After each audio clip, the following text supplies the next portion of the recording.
I feel like I need to admit that I am wearing an Apple Watch. It has also pinged me to let me know that my heart rate went up, unusually high for someone who is stationary. So the body might be an unmappable territory, but mine is a nervous one.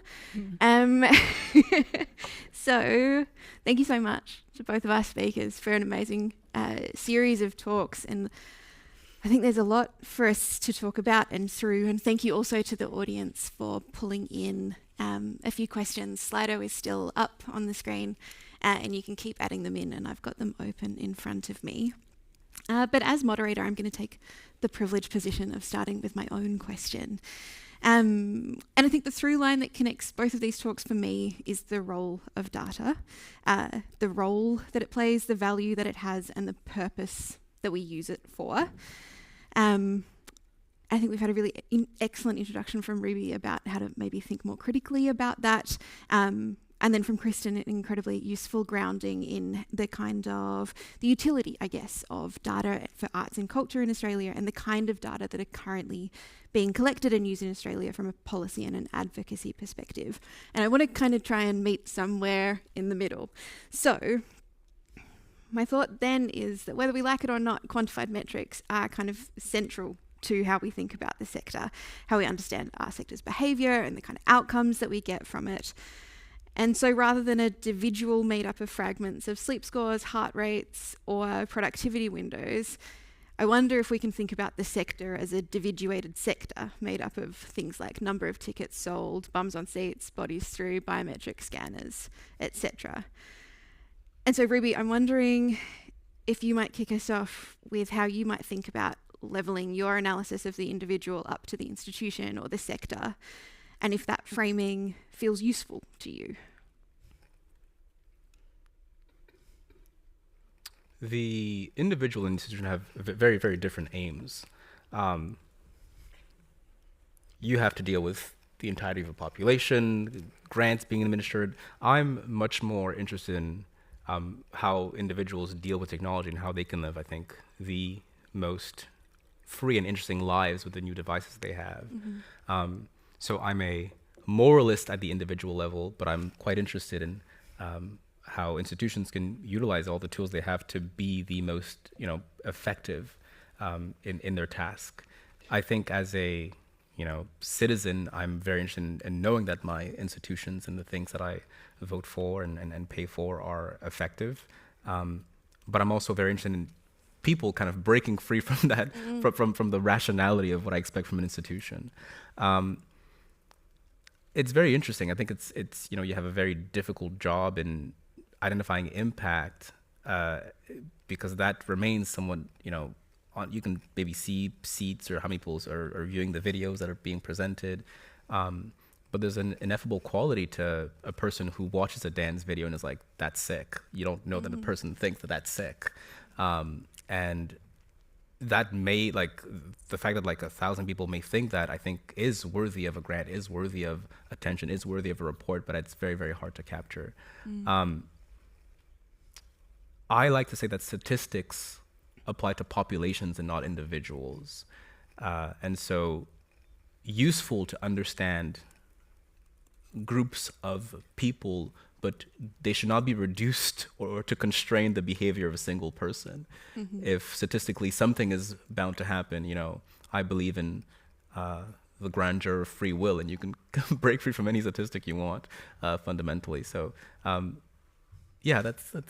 that's a decent answer. Thank you. Christen, I'd love to hear what you think. And I thought the Cypher project was a really interesting example of working kind of ground up with a particular community and to collect and understand data in that way. Can you talk a little bit more about that? Yeah, certainly.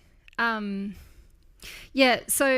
I guess Cypher is a really great example of when people recognise that they almost need to be counted in order to be part of the network of decision making and institutionalisation.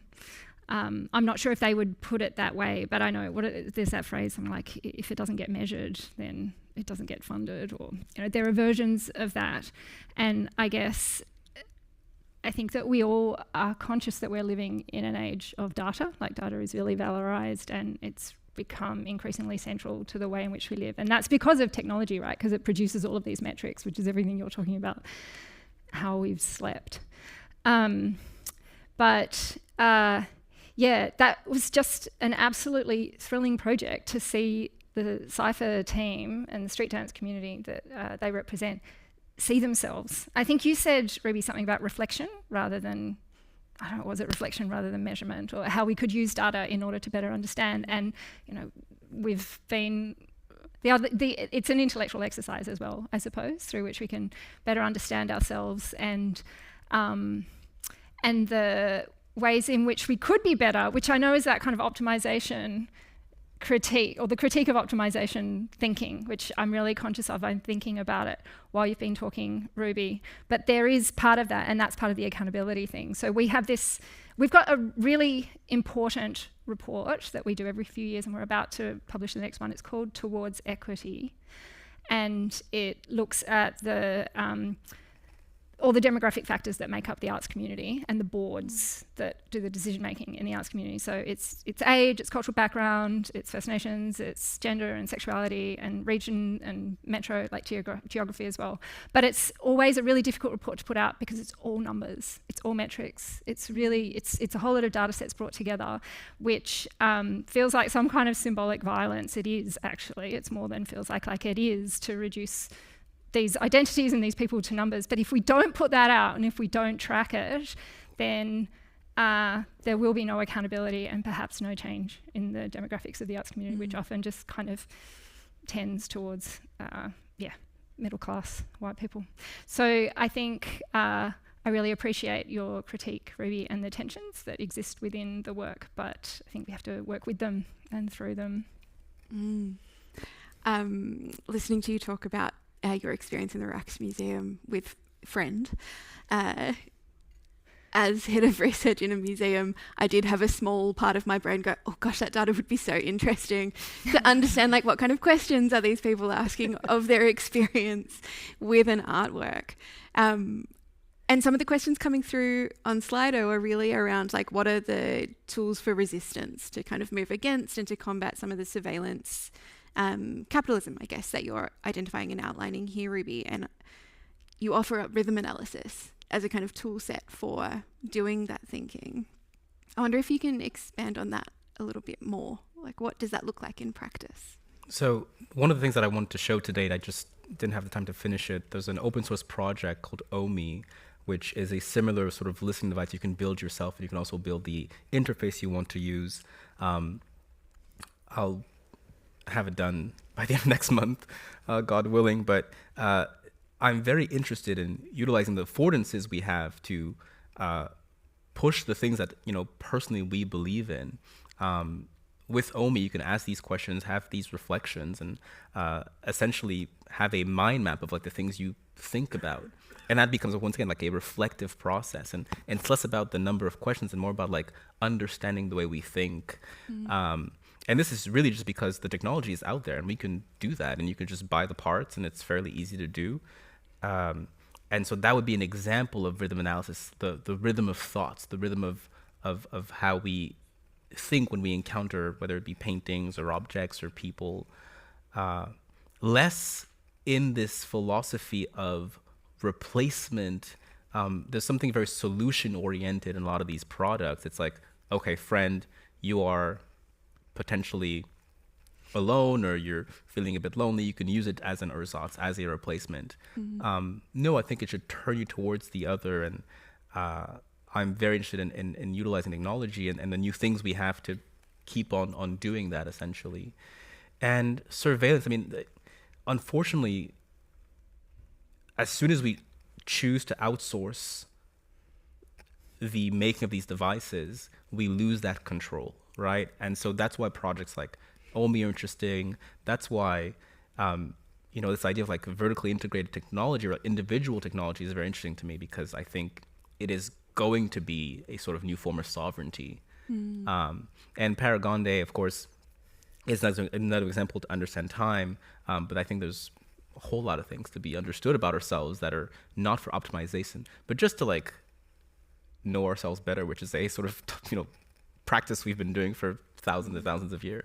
And I suppose, we are in a museum, we are a room full of cultural workers. Many of us work in spaces that are built to kind of provide that reflective knowing of ourselves and of each other as well. Christen, you commented on the relationship between arts education and arts engagement. There have been a couple of questions coming in around that. I don't know, how much more can you say? Oh, I can't say more, except just keep an eye on it. I mean, and I suppose a positive relationship between having had arts education in school and then being an arts participant later would not be a surprise. What's really interesting is just how strong that relationship is. So I'm sorry, it'll come out in May and then you can use it. But it's also helpful, right, because arts education is a really hot topic at the moment. There are problems institutionally with the support of arts education. So it's a really important part of audience development and the future of the arts. Well, we look forward to the report. Yeah, May, early June. Exciting. I want to pick up on some of the digital engagement points that you raised and that I think are kind of reflective of some of your conversation as well, Ruby. You mentioned we don't have cause and effect relationships, but potentially correlations between digital engagement and loneliness, self-reported loneliness and lack of trust. Ruby, I did a bit of a deep dive into your writing over the last week. I had a really great time. Oh no. And for Ocular last year, you wrote an article about the death of the image, which you attributed to two phenomena: the treachery of images, default fakeness, and then you talk about the pictorial flippening. I wondered if you could just really quickly sum up those three concepts for us. Okay. This is Ruby 101. So treachery of images is the process by which images realize their own volition, what I call their telos, or their end goal of no longer representing reality and becoming images in and of themselves. The true image wants to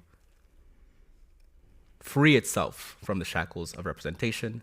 The final image is the one that is only an image to itself, and that is its treachery. This treachery is explained as is represented by the flippening of the image, whereby there will be more computer-generated images than human-made images. And once that happens, the image becomes reality, thereby realizing its aforementioned telos. And the default fakeness is the consequence of this flippening, whereby now encountering an image, we no longer see it as default real, we see it as default fake. Whether it is real or not, it is the false positive reality. So this is a brief summary of these three concepts. The image wants to be free, and it is treacherous. Do not trust images. I'm a bit of an iconoclast in that sense, do not trust images. The second is we assume they are fake, default fakeness, and it is because the flippening, this is more generated images than human images. Thank you. That was an amazing summary, just off the top of your head. For me, those two things feel connected, potentially, like loneliness, distrust, what the kind of default fakeness is. I wondered if you could both reflect on what this kind of state of being means for cultural consumption. Like, what does culture look like now under a kind of pictorial flippening? Well, I can say one thing. I wasn't kidding when I say don't trust images. I have a very strict image consumption regimen. I have tried to look as few images as possible. I only watch 12 movies a year. I'm not allowed to watch television. I have 10 minutes of Instagram per day. I have one weekend where I can be on TikTok. Museums are fun. A year or? One per month. Okay. 12 weekends of TikTok. Yeah. Okay. And so museums are unlimited. I can look at images and books as well. But I think, once again, that friction is like very important for me. I need to buy the picture book, and I have like a bunch of like Peter Huge art books in my house. I just like look at them in bed. And I have bookmarks, and I bookmark them. I'm like kind of doing the analog, like, I'm like, I like this image, I'll put a bookmark on it. It's your Pinterest. Yeah, exactly. My interior designer hates me because I do not send her Pinterest boards. I'm like, you have to come to my house and buy these, look at these old magazines that I've bookmarked.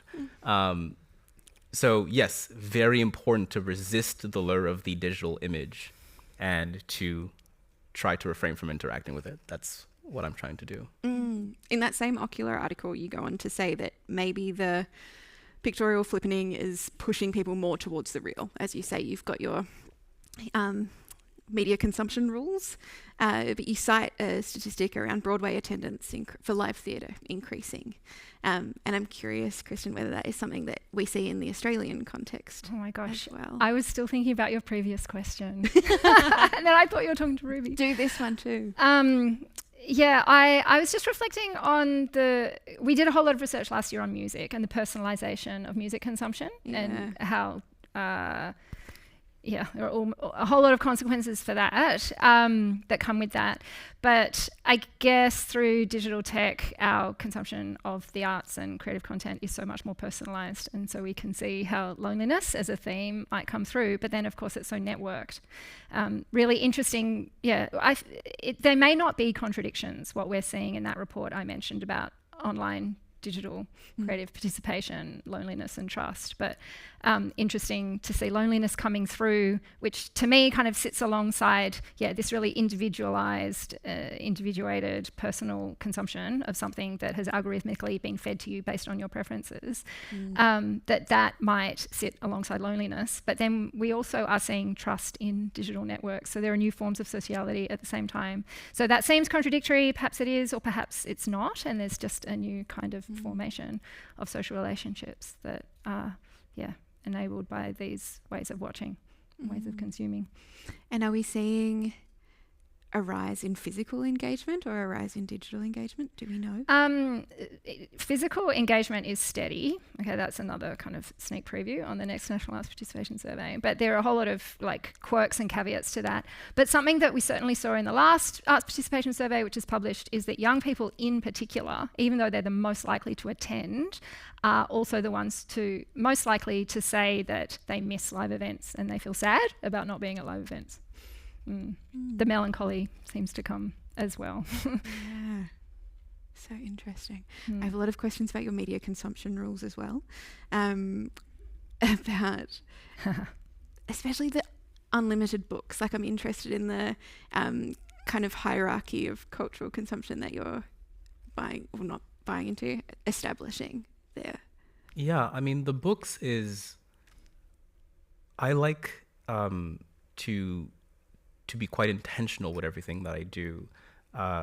It is very hard or nearly impossible to multitask while reading a book. You just have to read the book, and it's a physical book, and so my two hands are occupied. For movies, I also like going in the theater because you can't be on your phone, right? I loathe this idea of a movie or a TV show as a background, right? I have this piece called Content as Ambiance, and it stemmed from an experience of going to someone's house, and they were like, do you want to put something in the background while we cook? And I was like, you want to put a movie? You know how long a movie takes to make? 8 months, 14-hour days, $20 million, and you want to put it in the background while we make pasta? That's things should be engaged with care, reverence, and attention. And so as much as possible in theaters, going to see the movie, as much as possible, the book, you're just reading the book. And that drive towards intention and attention, I think, is very, very important. The fastest growing part of the publishing industry at the moment is audiobooks, and I don't have data on it, but my theory is it's because you can do something else at the same time, which is where our state of concentration is at. But I also prefer the hard copy book. Yeah, I've just taught myself how to knit and read hard copy at the same time, which might have been a mistake. I think that was an error. Well, I will say one thing. Yeah. That was possibly a skill that's been around for a long time. That was the original multitasking. doom knitting, Yeah, and those fabulous elderly women who can knit while kind of talking and doing other things at the same time. Amazing. We have got 4 minutes left, and this is a little bit off-piste, and I'm going to ask it to both of you, but Ruby, last year you were quoted in GQ as saying that today's counterculture isn't accessible to 30-something culture workers. It's happening where no one's documenting it. And on the panel just before lunch, I think it was Jessica said that we neglect at our peril the work that is happening within community, within and outside of our institutions. And I'm kind of curious, in a room full of culture workers, I'm not going to guess at our collective ages, like where and what is culture today? Like where do you see it most vibrantly happening? So in the GQ piece, I think I'm reacting to the generalized sentiment. I don't know if this is the same here. I hear this a lot at panels in New York or in articles or podcasts, like, culture stuck and all that stuff. And I'm like, is culture stuck, or are you like 40 and you have 2 kids? Like, what are we talking about? Like, you have a mortgage. You're not at the punk show. You're not at the noise festival in Miami. Like, of course you think culture's stuck. You have to mow a lawn or something. Like, and part of cultural production is the abundance of leisure time to kind of do weird shit, essentially. And that is one of the affordances of being a high schooler, a college student. Now, I wish we lived in a system that allowed that leisure time to people who are not extremely wealthy. But that is unfortunately not the conditions of our capitalist time sort of allocation. And so there is a freedom that comes with the ability to have a friend say, hey, do you want to come to this thing, that thing? So like, yeah, whatever, on a whim. But that freedom to engage with different parts of culture comes with, I think, an abundance of free time, which is right now in our current system relegated to younger folks who don't have as much responsibility. And so part of that time allocation, I think, is happening both in physical spaces. I was at the International Noise Conference in Miami a few weeks ago, which was incredible.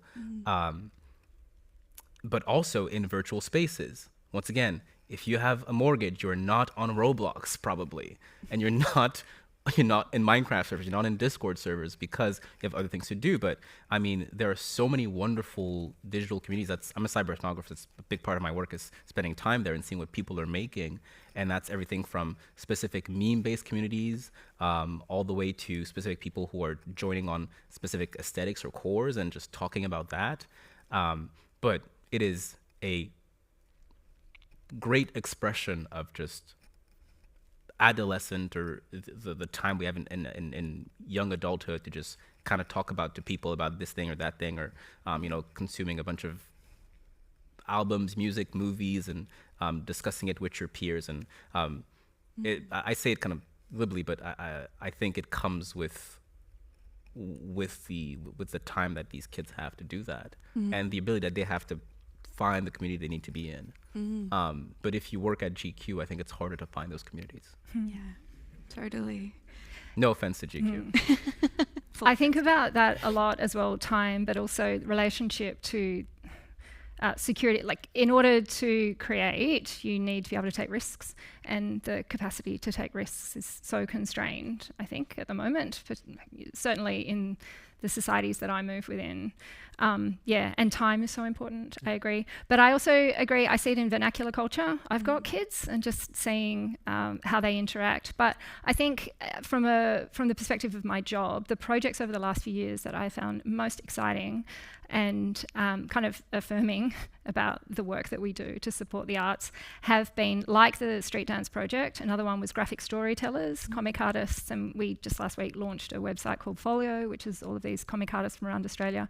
And they are people who are doing kind of physical or hard copy things, often in circumstances of great difficulty, and they're really honest about that. Like, this is really hard to find the time to be able to take the risks, because life's expensive, but they're networked. And I think, that's where digital tech comes in to coordinate and provide visibility and a sense of connection for these communities that might otherwise, because they are pretty much, they're often in people's houses or in street corners. They're not in institutional spaces.